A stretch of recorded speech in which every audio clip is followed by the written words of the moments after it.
ইনি হচ্ছেন শ্যামলী। ছোটবেলা থেকেই খুব দুঃখ অনটনেই দিন কেটেছে। মা, ও মা, কোথায় গেলে? মা গো, বলছি মা, সামনে তো পুজো এসে গেল, কিছু তো কেনাকাটা হলোই না। আর আমার বন্ধুদের সবাইয়ের কেনাকাটা হয়ে গেছে, শুধু আমারই হয়নি। হ্যাঁ মা, বুঝতে পারছি, কিন্তু পরের বাড়ি কাজ করে ক টাকাই বা পায়, তাই তো পুজোয় একটু কষ্ট সৃষ্ট করে প্রত্যেক বছরই কিছু না কিছু কিনে দিই। আর তুই মা কিছু চিন্তা করিস না, তোকে আমি কিছু না কিছু কিনে দেব। হ্যাঁ মা, জানি তো, তবুও তুমি অনেক কষ্টে জামা কাপড় কিনে দাও আমাদের। আবার অনেক গরিব সংসারে পরের জামা কাপড় পরি কেটে যায় তাদের। মা, এবছর ভাবছি আর নেব না। কোথায় তুমি পাবে বলো? কি আর করবি বল মা, সবই আমাদের কপাল। তা না হলে আমাদের মাথার ছাদটা কিভাবে সরে যায় বল? আমি কি অন্যায় করেছিলাম ভগবানকে তাই বারবার জিজ্ঞাসা করি। এ হয়তো শত জন্মের পাপ। কেন সেই পুরনো কথা বলে তুমি কষ্ট পাও? আমি তো তোমার কাছেই আছি, বলো মা। হ্যাঁ জানি মা, সেই ছোটবেলায় তোকে রেখে চলে গেল, আর সেই থেকে কোনো খোঁজ খবরও তোর নিল না মা।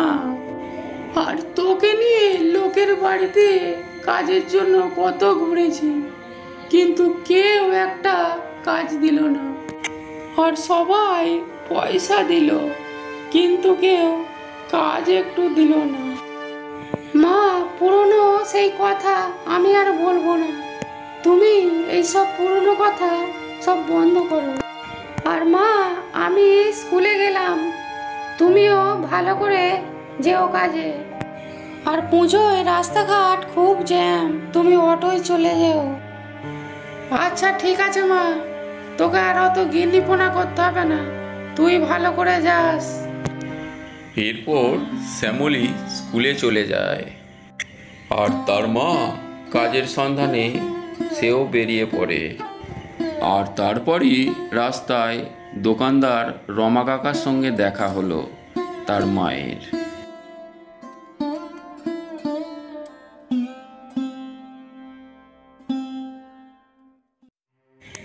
ও শ্যামলীর মা নাকি?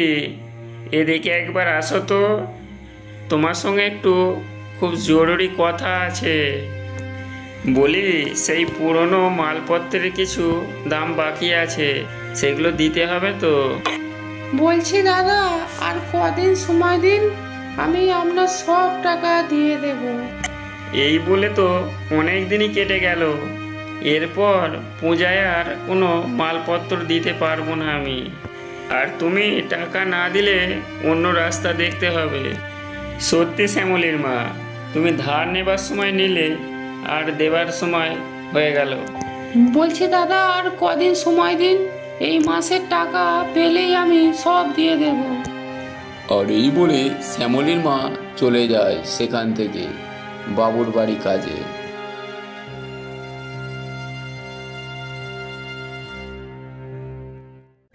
কি রে শ্যামলী, এত লেট হলো তোর? ঠিক আছে, তোর বৌদি আর আমি একটু কেনাকাটা করতে যাচ্ছি, তুই ততক্ষণ বাড়িতে কাজ কর। আর মাকেও একটু দেখিস, কাল থেকে মায়ের শরীরটাও ভালো না। আচ্ছা দাদা বাবু, ঠিক আছে, আমি সব সামলে নেবক্ষণ। আর এরপর দাদাবাবু আর বৌদি মিলে কেনাকাটা করতে চলে গেল। আর তারপরই চম্পা কাজ করতে করতে সেই টাকার কথা চিন্তা করতে থাকে, কিভাবে এত টাকা সে দেবে। আর এদিকে কারেন্টের বিলও অনেক টাকা এসেছে। আর এইসব কথাই তার মাথায় ঘুরপাক খেতে থাকে। আর এইসব চিন্তা করতে করতেই আজ একটু বাড়ি ফিরতে দেরি হয়ে যায় তার।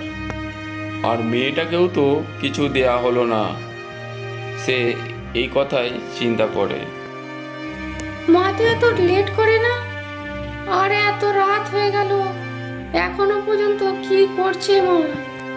আবার মায়ের কিছু বিপদ হলো না তো? আমি কি একটু গিয়ে দেখে আসবো? কি করব চিন্তা করতে পারছি না। তারপর দেখতে দেখতেই চম্পা বাড়ি আসে। বলছি আমায় একটু জল খাবে মা? আজ শরীরটা একটু কেমন লাগছে।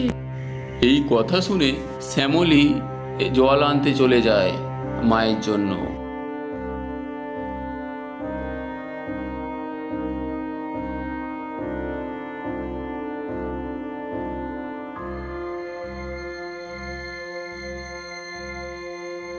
মা তোমার এত দেরি হলো যে? কাজের ওখানে কিছু ঝামেলা হয়েছিল নাকি? না রে মা, তুই চিন্তা করিস না কিছু, আমি ঠিক আছি। তুই বরং পড়তে বস। তারপর রাত হয়ে যায়, তাই রাত্রিতে খাওয়া দাওয়া করে শুয়ে পড়ে তার মা ও মেয়ে। কিন্তু শ্যামলীর মায়ের ঘুম হতে চায় না, মাথায় যন্ত্রণা হচ্ছিল, তাই শ্যামলী মাথা টিপে দিচ্ছিল। চম্পা, তুই কোনো চিন্তা করিস না, তোর সব সমাধান আমি করে দেব।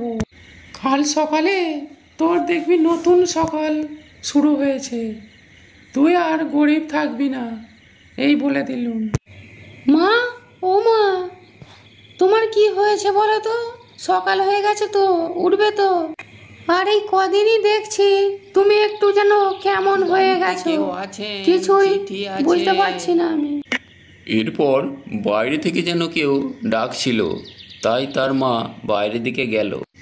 তারপর পিয়নের হাতে দেখি একটা চিঠি। সেই চিঠিটা চম্পাকে দেয় এবং চম্পা চিঠিখানা নিয়ে ঘরে চলে আসে এবং মেয়েকে দেখায়। আরে মা, দেখ তো এই চিঠিতে কি লেখা আছে। মা, এ তো ইংরেজিতে লেখা দেখছি, এ তো আমি পড়তে পারবো না। তুমি কাজের দাদাকেই বরঞ্চ দেখিও, উনি সব বলে দেবেন মনে হচ্ছে। এরপর চম্পা কাগজটিকে নিয়ে ওই দাদাবাবুকেই দেখায়। তারপর ওই দাদাবাবু চিঠিখান পড়ে নেয়। তারপর চম্পাকে বলে, আরে চম্পা, তোর শ্বশুর তো তোর জন্যে সব লিখে দিয়ে গেছে দেখছি, ভিটে সম্পত্তি, আর তোকে যাবার জন্যে এই চিঠিতে নোটিশ পাঠিয়েছে। আর এরপর মা বেটিতে শ্বশুরবাড়ির দিকে রওনা হয়। তারপর ওখানে বাড়িতে চলে যাই আমরা। আর যেতেই শাশুড়ির সঙ্গে দেখা হলো এবং নানান কথা শোনাতে লাগলো আমাদের। বৌমা, তুমি আমাকে ক্ষমা করে দিও, আমারই ভুল হয়েছে, না হলে এই অকালে স্বামী আর ছেলের মৃত্যু চোখের সামনেই দেখতে হয় আমায়। আর এই পাপের ক্ষমা হয় না। আর তোমার শ্বশুর মশাইও আমায় অনেক বুঝিয়েছেন, কিন্তু আমি তোমার শ্বশুর মশাইয়ের কথায় কোনো কর্ণপাত করিনি। আর বলছি ঠাম্মি, এখানে কি সব কথাবার্তা তোমরা সেরে ফেলবে নাকি? আরে হ্যাঁ রে হ্যাঁ, বসবি ক্ষণ, একটু তো সবুর কর। আমি এই 2 হাত দিয়ে তোদের তাড়িয়েছি, তাই আমি তোদের বরণ করে নেব আজ এই 2 হাত দিয়ে। আর আমি যে ভুল করেছি সে ভুল যেন আর কেউ না করে। বৌমারাও হচ্ছে মেয়েরই সমান, তাই মেয়ের চোখে সবাইকে সম্মান দিন। এরপর চম্পার জীবন পাল্টে যায়, দোকানদারকেও সব ধার মিটিয়ে দিয়ে আসে। তারপর তারা পুজোর আনন্দ সবাই মিলেই করতে থাকে। হ্যালো বন্ধুরা, সবাই পুজোয় আনন্দ করুন আর পুজো সবাইয়ের ভালো কাটুক এই কামনাই করি।